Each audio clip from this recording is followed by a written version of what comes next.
time for another episode of The Oil Stream with Dustin Nielsen and Tom Gazzola, presented by Popeye's Louisiana Kitchen.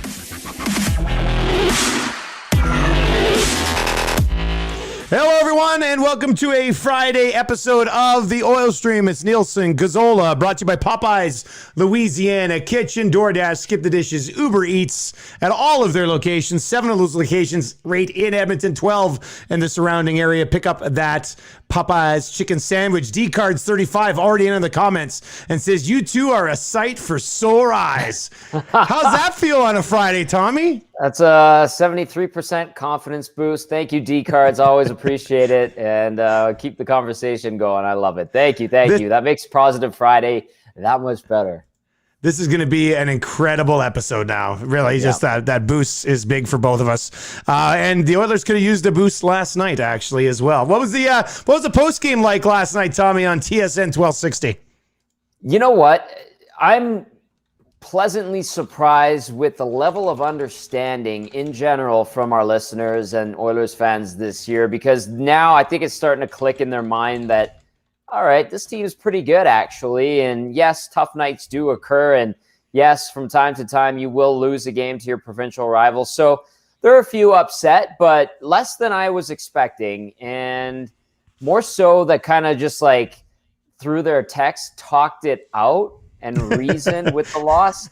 And I was like, oh, okay, you're like rationalizing. That's good. We're going down a good path here. Now, in 2 weeks, when we get set for the playoffs, I don't feel like it'll be the same. But right now, they're in a good place, it feels like, and rightly so. They just didn't have it last night. Eh? Like I listened for a little bit of the post game on the way home last night, but it wasn't happening last night. And you know what? We talked about it with Rashad a bit this morning. They were still only down 2-1 midway through the third period in a game where they really didn't threaten that much. I thought the Flames, credit to them, by the way, they took advantage of the situation, and that's good. But I thought the Flames kept the Oilers out of the slot a lot last night. I mean, really, outside of Yamo getting robbed instead of going high glove, and he tried to go quick short side blocker on Markstrom, I can't really recall any other like grade A scoring chances from the slot. Like even James Neal's goal, listen, you could say it's a goal scorer's goal, or you could say that one probably should have been a save by Jacob Markstrom. Oh, yeah. Either way, it wasn't from a high dangerous scoring area. It was kind of off to the side a little bit. So Calgary was able to keep the Oilers on the outside and the perimeter mostly. Good for them, but I think, too, it factors into Edmonton's overall sloppiness, not sharp, especially in the defensive zone. You know, Neal snipes that far side, puts it up top, goes short side, up high, goal scores goal. You sneak one under the armpit of Markstrom, that's a little bit of a stinker, I thought. Like, if that goes in on Koskinen, people are losing their shit.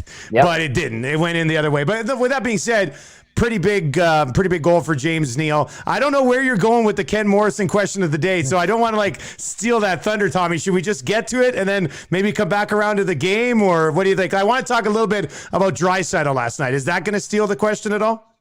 Draisaitl won't. James Neal taps into it, but not all of it. I thought so, maybe. Okay, well, let's go to Draisaitl because he didn't have it going last night. He finished -3. I mean, some bad turnovers. He was trying. There was one time on that power play, I think in the third, tried to hammer one right through 4 sets of legs to get it across the ice to McDavid. It just wasn't his night. Yet he still played almost 29 minutes, which I don't know if Tippett was trying to show him that he's going to have to play a lot in the playoffs, or send a message that you can't just have an off night because you don't want to get going or you don't feel up to it. But I don't know how in the world Draisaitl played almost 29 minutes last night. To me, it seemed like Tippett was up to something because it doesn't make any sense. It's interesting, and you're right, he wasn't sharp. Even on that first goal, his backhand to nobody, which ended up going back down low, and then quick pass, and next thing you know, Lindholm's banging home a one-timer there. You're right. I'm wondering, too, if Tippett just, going on the fact that Draisaitl is one of the best players in the league, going on the fact that Draisaitl is a horse when it comes to eating up minutes, and most of the time gives you a lot more than what we saw last night. Maybe Tippett just thought, I have to keep throwing him out there because at some point he's going to find a way to break through and make a good play. It wasn't there, and it happens. And I'm sure that Leon Draisaitl doesn't feel like he got away scot-free and got away with a bad game. I'm sure he knows he played bad. Great players have bad games. It happens. It happened last night. I don't know. I don't think the answer was pulling a Paul Maurice on Mark Scheifele and benching him because, which other guys really were giving you more? It's like, hey, you're not playing well. You go. He played like 5 more minutes than McDavid. I don't even know when the last time was we saw that outside of like a ton of penalty kill time, but he only had like 60 seconds on the penalty kill. Yeah, maybe it had to do with faceoffs too, and he just stayed out there because they got hemmed in. Like the ice was completely tilted against them last night. So I don't know. I mean, if people are gonna pick that to really get mad at Leon Draisaitl, it's like, I mean, there's better battles and more important battles to pick with issues on the team. But interesting and not a great night, and I'm sure he's gonna bounce back. The team's off today. They're few and far between. A Draisaitl bad game doesn't happen very often. When it does happen, it's usually really bad, but it only happens it's only like 4 or 5 times a year. So that just happened to be one of them last night. We'll see how the team bounces back. All right, before I ruin this question any further, let's get to your Ken Morrison Remax Excellence question of the day. Visit his website, kenrmorrison.com. If you're moving a house, you're looking to buy a place, maybe as they always say, you already have a home, but you want to buy another one and start renting it out, Tommy. That's where we're all headed. We're all going to be realtor and, moguls in the business, right? Sure. Well, I'm looking into an investment home, and I don't even have a home to begin with that I own. So how about that?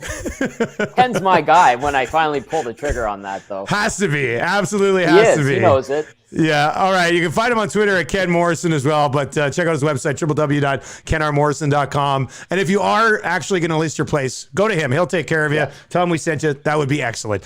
All right, Tommy, what is the Ken Morrison question of the day? All right. The Ken Morrison question of the day does tap into James Neal a little bit, but there's more to that. I'll ask you this, Dusty. What do we have? 8 games left in the regular season. James Neal had some jump on a night when the team didn't really have any jump. So he was a lone silver lining, bright spot for the team. Come game 1 of the postseason, is James Neal and Dmitry Kulikov, who we've seen for 3 games now, in the lineup, and are they mainstays and regulars going forward? Okay. The Neal one's the interesting one. Mm-hmm. I'm very surprised that you're mentioning Kulikov in there. I'll say this. I have not been impressed by Dmitry Kulikov. It has only been 3 games, but I was texting. First game. The first one was fine, sure, but the last 2, not so much. And talking to Matt Cassian on the post-game show, he doesn't hold back. He's like, Kulikov, bad giveaways, not great decision-making. And I was texting with some people last night that covered him in New Jersey this year. And I'm like, what's the deal with Kulikov? Because he doesn't really move fast, doesn't really make a great outlet pass.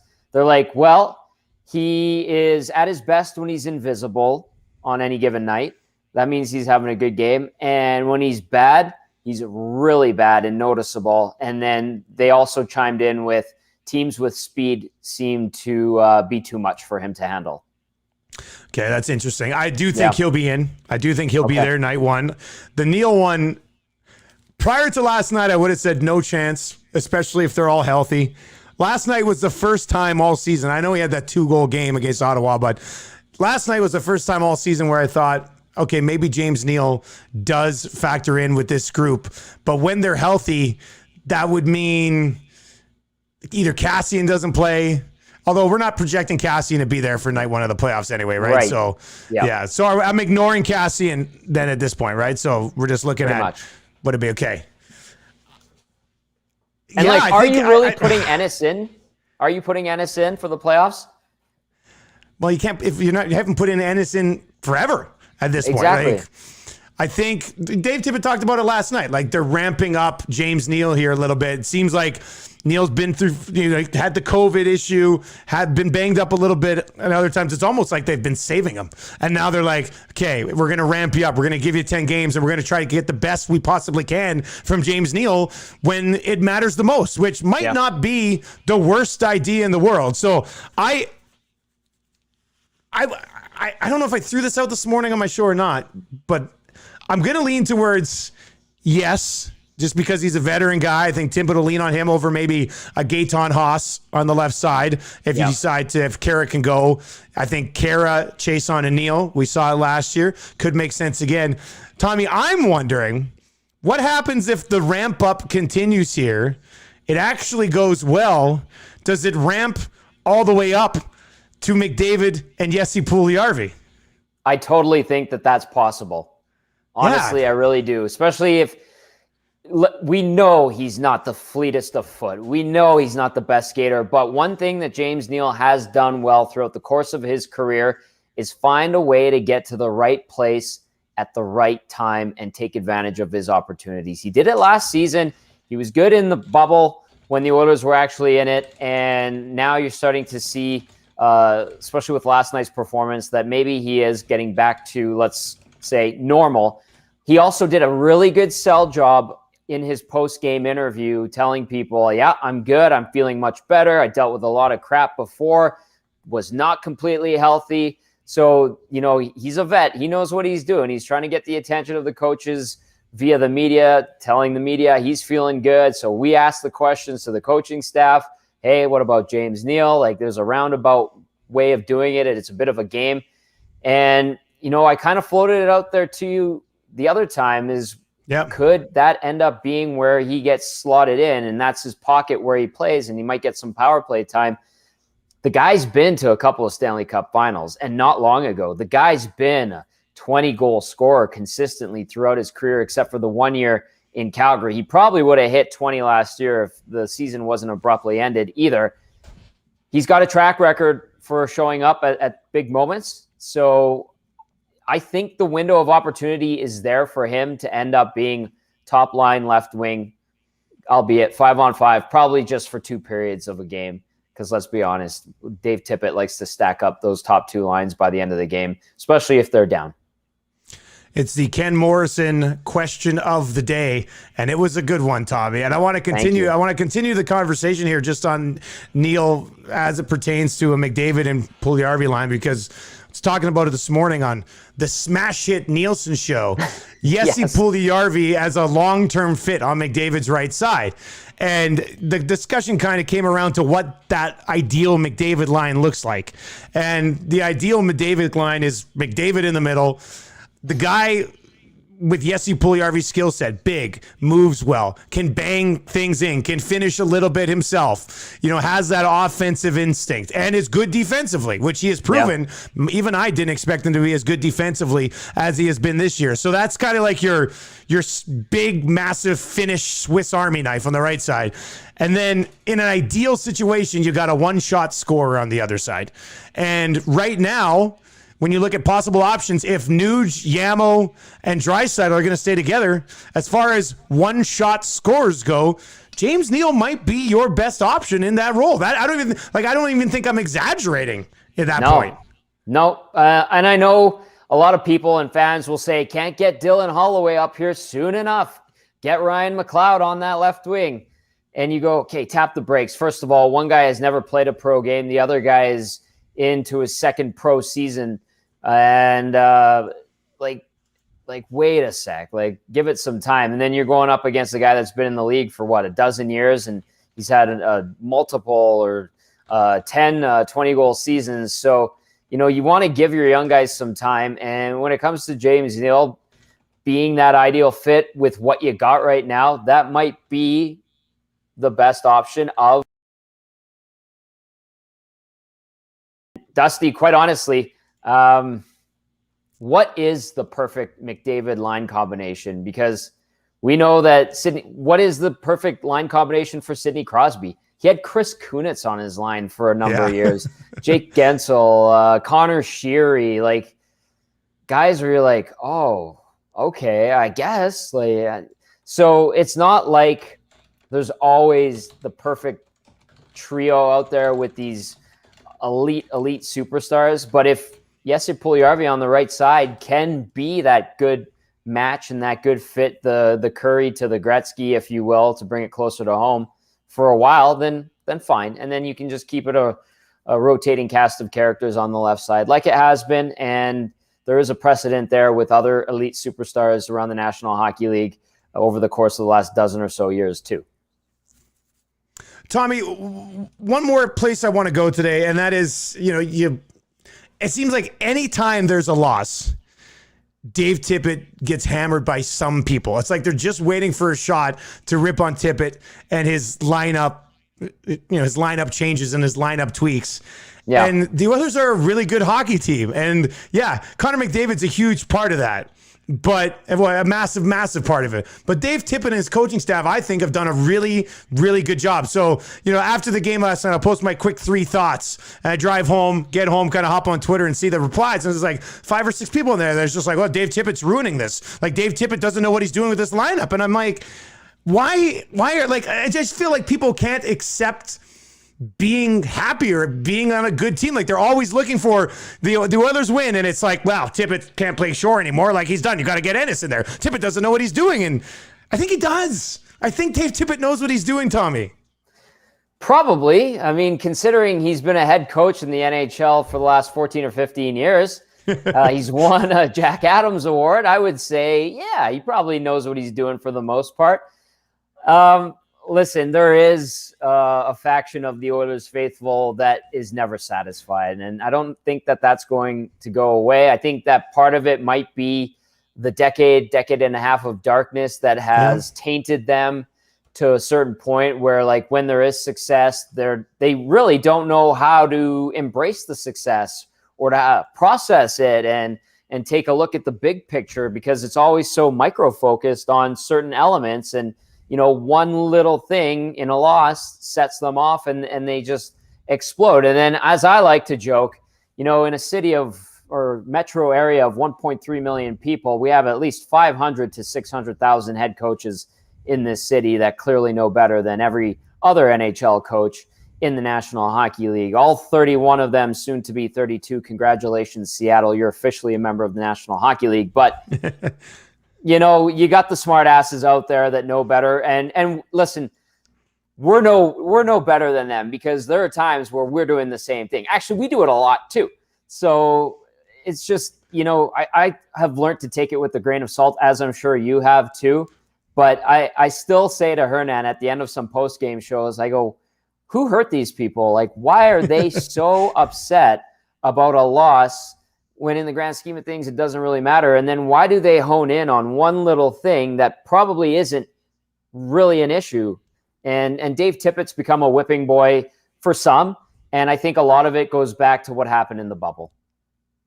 Yeah, okay, that's fair. I like the bubble flashback there. That could make sense. The fact that he wouldn't reunite McDavid and Nuge and Yamo is really not sat well with a lot of us, I guess. And you are right. I mean, we will do that too.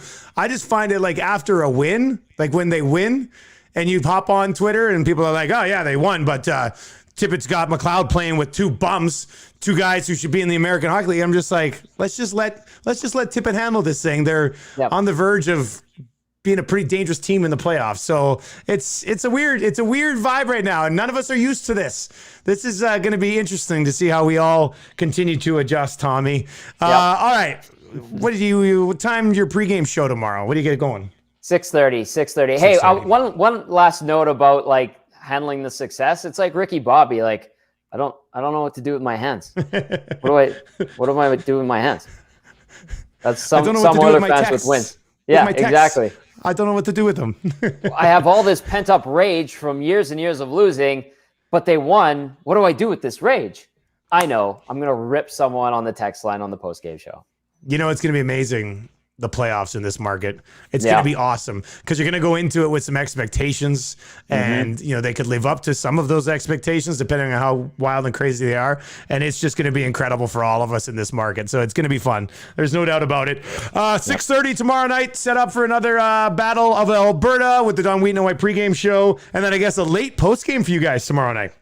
Yeah, thanks for the reminder. It's not like I'm doing anything on my Saturday nights anyway, to be honest with you. So we'll do the post-game show. If they win, people will probably generally be happy. There will be the odd few who will be upset, as we alluded to. We'll talk to them. Don't worry about it. We've got plenty of time. And then when all is said and done, I'm going to have a beer and sit by myself on my patio probably because it seems like it's going to be a nice night. But then you and me are golfing on Sunday. Crazy in the patio. Yeah, we're golfing on Sunday. Thanks for sneaking around with my wife. That's not how it should have come out. But thank you for helping set up that golf on Sunday. So that'll be a good time, buddy. I think that'll be fun. So yeah, I guess I'll see you on Sunday, man.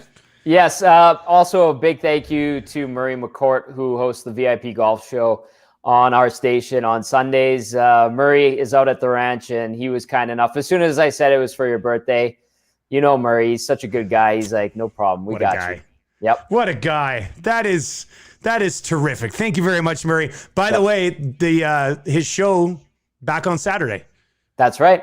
May 2nd, Sunday morning. Sunday, actually, right before we golf. So that'll be nice. We can fire that up May 2nd. And Murray will be back with the golf show. All right. Thank you once again to Ken Morrison, Remax Excellence. Visit his website at kenrmorrison.com. He's the sponsor of the question of the day here on the Oil Stream. If you've been watching on the live stream, subscribe to the podcast. Just search Oil Stream and all your podcasting platforms. And of course, a huge thank you to our presenting sponsor, Popeyes Louisiana Kitchen, DoorDash, Skip the Dishes, Uber Eats. I'm going to get vaccinated, buddy. My appointment's in 45 minutes.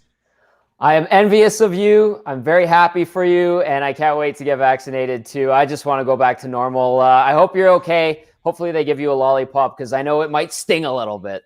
You can rub my arm on Sunday, buddy. Okay, fine. All right. Whatever, See you later, whatever buddy. For the birthday boy. See you, man.